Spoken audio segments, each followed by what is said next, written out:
हरे कृष्णा, राधे राधे। आप सभी का दिन शुभ और मंगलमय हो। आज से आप हमारे इस चैनल पर पद्म पुराण की कथाओं का श्रवण करेंगे। हर दिन नियम से सुबह के समय माघ मास महात्म्य की कथाएं और शाम के समय श्री पद्म पुराण की कथाएं सुनेंगे। अगर आप हमारे चैनल पर इन कथाओं को हर दिन सुनना चाहते हैं तो हमारे चैनल को अभी सब्सक्राइब जरूर कीजिएगा। कथा अगर अच्छी लगे तो प्लीज वीडियो को लाइक करके कमेंट करके जरूर बताइएगा। श्री व्यास जी के शिष्य परम बुद्धिमान लोमहर्षण जी ने एकांत में बैठे हुए अपने पुत्र उग्रश्रवा नामक सूत से कहा कि बेटा, तुम ऋषियों के आश्रमों पर जाओ और उनके पूछने पर सभी धर्मों का वर्णन करो। तुमने मुझसे जो संक्षेप में सुना है वो उन्हें विस्तार पूर्वक सुनाओ। मैंने महर्षि वेद व्यास जी के मुख से समस्त पुराणों का ज्ञान प्राप्त किया है और वह सब तुम्हें बता दिया है, इसलिए अब मुनियों के समक्ष तुम उनका विस्तार के साथ वर्णन करो। प्रयाग में कुछ महर्षियों ने जो उत्तम कुलों में उत्पन्न हुए थे, साक्षात भगवान से प्रश्न किया था। वे यज्ञ करने के योग्य किसी पावन देश को जाना चाहते थे। भगवान नारायण ही सबके हितैषी हैं। वे धर्मानुष्ठान की इच्छा रखने वाले उन महर्षियों के पूछने पर बोले, मुनिवरों, ये सामने जो चक्र दिखाई दे रहा है, इसकी कहीं कोई तुलना नहीं है। इसकी नाभि सुंदर और स्वरूप दिव्य है। ये सत्य की ओर जाने वाला है। इसकी गति सुंदर और कल्याणमयी है। तुम लोग सावधान होकर नियम पूर्वक इसके पीछे पीछे जाओ। तुम्हें अपने लिए हितकारी स्थान की प्राप्ति होगी। ये धर्ममय चक्र यहाँ से जा रहा है। जाते जाते जिस स्थान पर इसकी नेमी जीर्ण शीर्ण होकर गिर पड़े, उसी को पुण्यमय प्रदेश समझना। महर्षियों से ऐसा कहकर भगवान अंतर्ध्यान हो गए और वह धर्मचक्र नैमिषारण्य के गंगावर्त नामक स्थान पर गिरा। तब ऋषियों ने निमिषीर्ण होने के कारण उस स्थान का नाम नैमिष रख दिया और नैमिषारण्य में बहुत लंबे समय तक चलने वाले यज्ञों का अनुष्ठान आरंभ कर दिया। वहीं तुम भी जाओ और ऋषियों के पूछने पर उनके धर्म विषयक संशयों को दूर करो।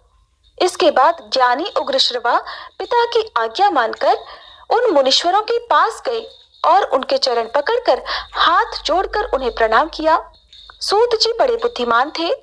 उन्होंने अपनी नम्रता और प्रणाम आदि के द्वारा उन महर्षियों को संतुष्ट किया। वे यज्ञ में भाग लेने वाले महर्षि भी सदस्यों सहित बहुत प्रसन्न हुए और सबने मिलकर सूत जी का यथायोग्य आदर सत्कार किया। ऋषि बोले, देवताओं के समान तेजस्वी सूत जी, आप कैसे और किस देश से यहाँ आए हैं? अपने आने का कारण बताइए। तब सूत जी कहने लगे, महर्षियों, मेरे बुद्धिमान पिता व्यास शिष्य लोमहर्षण जी ने मुझे ये आज्ञा दी है कि तुम मुनियों के पास जाकर उनकी सेवा में रहो और वे जो कुछ पूछे उसे बताओ। आप लोग मेरे पूज्य हैं, बताइए मैं कौन सी कथा कहूँ? पुराण, इतिहास या फिर भिन्न भिन्न प्रकार के धर्म? जो आज्ञा दीजिए वही मैं आपको सुनाऊं। सूत जी का ये मधुर वचन सुनकर वे श्रेष्ठ महर्षि बहुत प्रसन्न हुए। अत्यंत विश्वसनीय विद्वान लोमहर्षण पुत्र उग्रश्रवा को सामने उपस्थित देखकर उनके हृदय में पुराण सुनने की इच्छा जागी। उस यज्ञ में यजमान थे महर्षि शौनक, जो सभी शास्त्रों के विशेषज्ञ, मेधावी और विज्ञानमय आरण्य भाग के आचार्य थे। वे सभी महर्षियों के साथ श्रद्धा का आश्रय लेकर धर्म सुनने की इच्छा से बोले।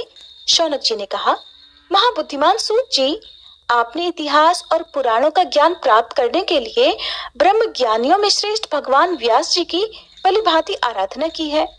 उनकी पुराण विषयक श्रेष्ठ बुद्धि से आपने अच्छी तरह लाभ उठाया है। महामते, यहाँ जो ये श्रेष्ठ ब्राह्मण विराजमान है, इनका मन पुराणों में लग रहा है। ये पुराण सुनना चाहते हैं, अतः आप इन्हें पुराण सुनाने की ही कृपा करें। ये सभी श्रोता जो यहाँ एकत्रित हुए हैं बहुत ही श्रेष्ठ हैं। अलग अलग गोत्रों में इनका जन्म हुआ है। ये वेदवादी ब्राह्मण अपने अपने वंश का पौराणिक वर्णन सुने। लंबे समय तक चलने वाले यज्ञ के पूरा होने तक आप मुनियों को पुराण सुनाइए। महाप्राज्य, आप इन सब लोगों से पद्म पुराण की कथा कहिए। पद्म की उत्पत्ति कैसे हुई, उससे ब्रह्मा जी का आविर्भाव किस प्रकार हुआ तथा कमल से प्रकट हुए ब्रह्मा जी ने किस प्रकार जगत की सृष्टि की, ये सब बातें इन्हें बताइए। उनके इस प्रकार पूछने पर लोमहर्षण कुमार सूत जी ने बहुत ही सुंदर वाणी में सूक्ष्म अर्थ से भरा हुआ न्याय युक्त वचन कहा। महर्षियों, आप लोगों ने जो मुझे पुराण सुनाने की आज्ञा दी है, इससे मुझे बहुत प्रसन्नता हुई है। ये मुझ पर आपका महान अनुग्रह है। संपूर्ण धर्मों के पालन में लगे रहने वाले पुराण वेदता विद्वानों ने जिनकी भली भांति व्याख्या की है, उन पुराणों में वर्णित विषयों को मैंने जैसा सुना है उसी रूप में वह सब आपको सुनाऊंगा। सत्पुरुषों की दृष्टि में सूत जाति का सनातन धर्म यही है कि वह देवताओं, ऋषियों तथा अमित तेजस्वी राजाओं की वंश परंपरा को धारण करे, उसे याद रखे और इतिहास और पुराणों में जिन ब्रह्मवादी महात्माओं का वर्णन किया गया है उनकी स्तुति करे। क्योंकि जब वेन कुमार राजा पृथु का यज्ञ हो रहा था, उस समय सूत और मागध ने पहले पहल उन महाराज की स्तुति ही की थी। उस स्तुति से संतुष्ट होकर महात्मा पृथु ने उन दोनों को वरदान दिया। वरदान में उन्होंने सूत को सूत नामक देश और मागध को मगध का राज्य प्रदान किया। क्षत्रिय के वीर्य और ब्राह्मणी के गर्भ से जिसका जन्म होता है वह सूत कहलाता है, और ब्राह्मणों ने मुझे पुराण सुनाने का अधिकार दिया है। आपने धर्म का विचार करके ही मुझसे पुराण की बातें पूछी हैं, इसलिए इस भूमंडल में जो सबसे उत्तम और ऋषियों द्वारा सम्मानित पद्म पुराण है उसकी कथा आरंभ करता हूँ। श्री कृष्ण द्वैपायन व्यास जी साक्षात भगवान नारायण के स्वरूप है। वे ब्रह्मवादी, सर्वज्ञ, संपूर्ण लोकों में पूजित और अत्यंत तेजस्वी हैं। उन्हीं से प्रकट हुए पुराणों को मैंने अपने पिताजी के पास रहकर अध्ययन किया है। पुराण सब शास्त्रों के पहले से विद्यमान है। ब्रह्मा जी ने कल्प के आदि में सबसे पहले पुराणों का ही स्मरण किया था। पुराण त्रिवर्ग अर्थात धर्म, अर्थ और काम के साधक और परम पवित्र हैं। उनकी रचना 100 करोड़ श्लोकों में हुई है। समय के अनुसार इतने बड़े पुराणों का श्रवण और पठन असंभव देखकर स्वयं भगवान उनका संक्षेप करने के लिए प्रत्येक द्वापर युग में व्यास रूप से अवतार लेते हैं और पुराणों को 18 भागों में बांटकर उन्हें 4 लाख श्लोकों में सीमित कर देते हैं। पुराणों का यह संक्षिप्त संस्करण ही इस भूमंडल में प्रकाशित होता है। देवलोकों में तो आज भी 100 करोड़ श्लोकों का विस्तार पुराण मौजूद है। अब मैं परम पवित्र पद्म पुराण का वर्णन आरंभ करता हूँ। उसमें 5 खंड और 55,000 श्लोक हैं। पद्म पुराण में सबसे पहले सृष्टि खंड है, उसके बाद भूमि खंड आता है, फिर स्वर्ग खंड और उसके बाद पाताल खंड है, उसके बाद परम उत्तम उत्तर खंड का वर्णन आया है। बस इतना ही पद्म पुराण है। भगवान की नाभि से जो महान पद्म अर्थात कमल प्रकट हुआ था, जिससे इस जगत की उत्पत्ति हुई है, उसी के वृतांत का आश्रय लेकर यह पुराण प्रकट हुआ है, इसीलिए इसे पद्म पुराण कहते हैं। ये पुराण स्वभाव से ही निर्मल है, उस पर भी इसमें श्री विष्णु भगवान के महात्म्य का वर्णन होने से इसकी निर्मलता और भी बढ़ गई है। देवाधिदेव भगवान विष्णु ने पूर्व समय में ब्रह्मा जी के प्रति जिसका उपदेश किया था और ब्रह्मा जी ने जिसे अपने पुत्र मरीचि को सुनाया था, वही ये पद्म पुराण है। ब्रह्मा जी ने ही इसे जगत में प्रचलित किया है। सूत जी कहते हैं, महर्षियों, जो सृष्टि रूप मूल प्रकृति के ज्ञाता और इन भावात्मक पदार्थों के दृष्टा हैं, जिन्होंने इस लोक की रचना की है, जिन्होंने योग का आश्रय लेकर संपूर्ण चराचर जीवों की सृष्टि की है, जो समस्त भूतों और अखिल विश्व के स्वामी हैं, उन सच्चिदानंद परमेश्वर को मैं नमस्कार करता हूँ। फिर ब्रह्मा, महादेव, इंद्र, अन्य लोकपाल और सूर्यदेव को एकाग्र चित्त से नमस्कार करके ब्रह्म स्वरूप वेद व्यास जी को प्रणाम करता हूँ। उन्हीं से इस पुराण विद्या को प्राप्त करके मैं आपके समक्ष प्रकाशित करता हूँ। जो नित्य निरंतर सदा सत्व स्वरूप अव्यक्त और सबका कारण है, वह ब्रह्म ही महतत्व से लेकर विशेष पर्यंत विशाल ब्रह्मांड की सृष्टि करता है। ये विद्वानों का निश्चित सिद्धांत है। सबसे पहले हिरण्यमय अर्थात तेजोमय अंड में ब्रह्मा जी का प्रादुर्भाव हुआ। वह अंड सब ओर से जल से घिरा हुआ है।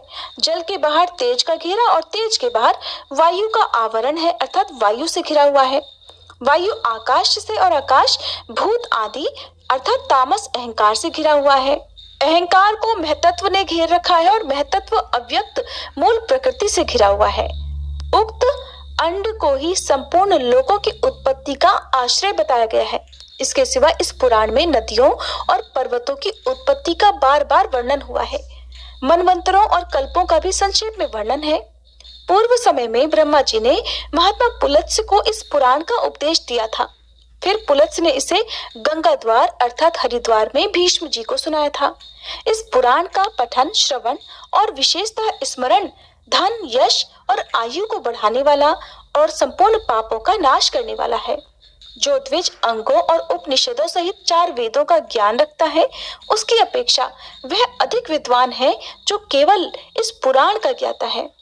इतिहास और पुराणों के सहारे ही वेद की व्याख्या करनी चाहिए, क्योंकि वेद अल्पा के विद्वान से ये सोचकर डरता रहता है कि कहीं ये मुझ पर प्रहार न कर बैठे, अर्थ का अनर्थ न कर बैठे। तात्पर्य यह है कि पुराणों का अध्ययन किए बिना वेदों के अर्थ का ठीक ठाक ज्ञान नहीं होता। ये सुनकर ऋषियों ने सूत जी से पूछा, मुने, भीष्म जी के साथ पुलत्स्य ऋषि का समागम कैसे हुआ? पुलत्स्य मुनि तो ब्रह्मा जी के मानस पुत्र हैं। मनुष्यों को तो उनका दर्शन होना बड़ा दुर्लभ है। महाभाग, भीष्म जी को जिस स्थान पर और जिस प्रकार पुलत्स्य जी का दर्शन हुआ वह सब हमें बताइए। सूत जी ने कहा, महात्माओं, साधुओं का हित करने वाली विश्व पावनी महाभागा गंगा जी जहाँ पर्वत मालाओं को भेद कर बड़ी तेजी से बाहर निकली है, वह महान तीर्थ गंगा द्वार के नाम से विख्यात है। पितृभक्त भीष्म जी वही निवास किया करते थे। वे ज्ञानोपदेश सुनने की इच्छा से बहुत दिनों से महापुरुषों के नियम का पालन करते थे। स्वाध्याय और तर्पण के द्वारा देवताओं और पितरों की तृप्ति तथा अपने शरीर का शोषण करते हुए भीष्म जी के ऊपर भगवान ब्रह्मा बहुत प्रसन्न हुए। वे अपने पुत्र मुनिश्रेष्ठ पुलत्स्य जी से इस प्रकार बोले, बेटा, तुम कुरुवंश का भार वहन करने वाले वीरवर देवव्रत के, जिन्हें भीष्म भी कहते हैं, पास जाओ। उन्हें तपस्या से निवृत्त करो और इसका कारण भी बतलाओ। महाभाग भीष्म अपनी पितृ भक्ति के कारण भगवान का ध्यान करते हुए गंगा द्वार में निवास करते हैं। उनके मन में जो जो कामनाएं हो उसे शीघ्र पूर्ण करो, देर नहीं होनी चाहिए। पितामह का वचन सुनकर मुनिवर पुलत्स्य जी गंगा द्वार में आए और भीष्म जी से इस प्रकार बोले कि वीर, तुम्हारा कल्याण हो। तुम्हारे मन में जो इच्छा हो उसके अनुसार कोई वर मांगो। तुम्हारी तपस्या से साक्षात भगवान ब्रह्मा जी प्रसन्न हुए हैं। उन्होंने ही मुझे यहाँ भेजा है। मैं तुम्हें मनोवांछित वरदान दूंगा। पुलत्स्य जी का वचन मन और कानों को सुख पहुंचाने वाला था। उसे सुनकर भीष्म ने आंखें खोल दी और देखा पुलत्स्य जी सामने खड़े हैं। उन्हें देखते ही भीष्म जी उनके चरणों में गिर पड़े। उन्होंने अपने संपूर्ण शरीर से पृथ्वी का स्पर्श करते हुए उन मुनिश्रेष्ठ को साष्टांग प्रणाम किया और कहा, भगवान, आज मेरा जन्म सफल हो गया। आज का दिन बहुत ही सुंदर है, क्योंकि मुझे आपके विश्ववंत चरणों का दर्शन जो प्राप्त हुआ है। आज आपने दर्शन दिया और विशेषतः मुझे वरदान देने के लिए गंगा जी के तट पर पदार्पण किया। इतने से ही मुझे अपनी तपस्या का सारा फल मिल गया। ये कुश की चटाई है, इसे मैंने अपने हाथों बनाया है और जहां तक हो सका है इस बात का भी प्रयास किया है कि ये बैठने वालों के लिए आराम देने वाली हो, अतः आप इस पर विराजमान हो जाइए। ये पलाश के दोने में अर्घ्य प्रस्तुत किया गया है। इसमें दूब, चावल, फूल, कुश, सरसों, दही, शहद, जौ और दूध भी मिले हुए हैं। प्राचीन काल के ऋषियों ने यह अष्टांग अर्घ्य ही अतिथियों को अर्पण करने योग्य बताया है। अमित तेजस्वी भीष्म के ये वचन सुनकर ब्रह्मा जी के पुत्र पुलत्स्य मुनि कुश के आसन पर बैठ गए। उन्होंने बड़ी प्रसन्नता के साथ पाद्य और अर्घ्य स्वीकार किया। भीष्म जी के इस शिष्टाचार से उन्हें बड़ा संतोष हुआ। वे प्रसन्न होकर बोले, महाभाग, तुम सत्यवादी, दानशील और सत्य प्रतिज्ञ राजा हो। तुम्हारे अंदर लज्जा, मैत्री और क्षमा आदि सद्गुण शोभा पा रहे हैं। तुम अपने पराक्रम से शत्रुओं का दमन करने में समर्थ हो।